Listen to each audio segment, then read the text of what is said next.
Be moderate in order to taste the joys of life in abundance.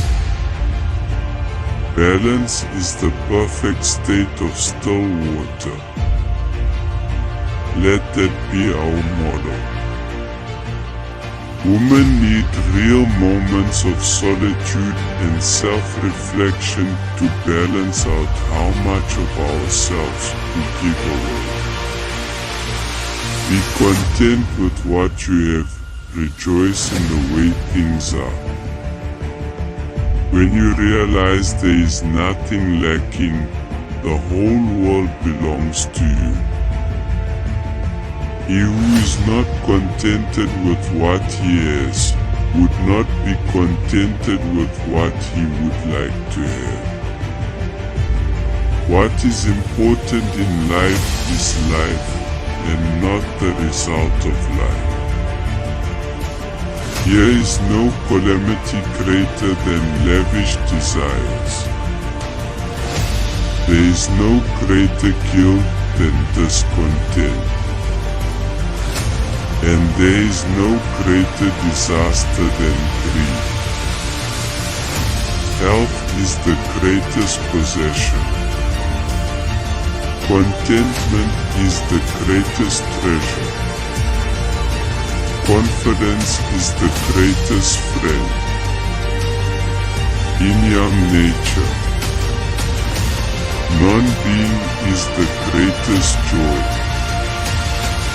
In the middle of difficulty lies opportunity. A crust eaten in peace is better than a banquet partaken in anxiety. Take rest, a field that has rested gives a bountiful crop. The life of inner peace, being harmonious and without stress, is the easiest type of existence. Do not let the behavior of others destroy your inner peace. Don't search for anything except peace. Try to calm the mind. Everything else will come on its own. The greatest wealth is to live content with little. But what is happiness except the simple harmony between a man and the life he leads? We should respect all religions and just believe in peace, kindness, and harmony.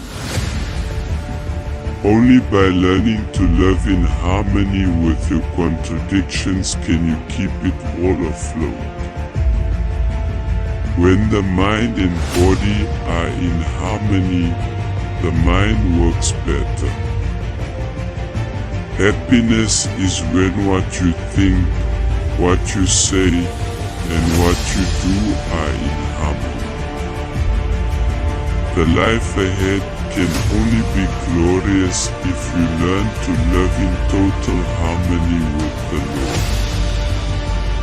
Building art is a synthesis of life in materialized form. We should try to bring in under the same hat not a splintered way of thinking, but all in harmony together.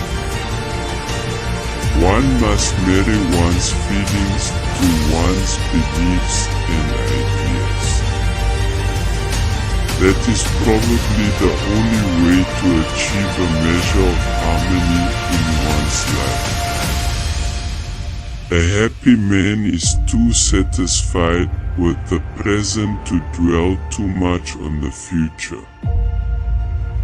Short-term satisfaction will never lead to something timeless. Life is so impermanent that it's not about somebody else or things around me. It's about knowing you are completely alone in this world and being content inside. To be content doesn't mean you don't desire more. It means you're thankful for what you have and patient for what's to come. Contentment is the greatest form of wealth. Contentment makes poor men rich. Discontent makes rich men poor. Nature, who for the perfect maintenance of the laws of her general equilibrium, has sometimes need of vices and sometimes of virtues, inspires now this impulse, now that one, in accordance with what she requires. I like to be said once in a while. You need it for your equilibrium. Now equilibrium is the very opposite of disorder. To live in the midst of suffering, which we do amid distress, and to keep some equilibrium in the midst of that would be happiness enough. Usually, I am not overexcited about hits or down in the dumps for flops. I maintain a degree of equilibrium.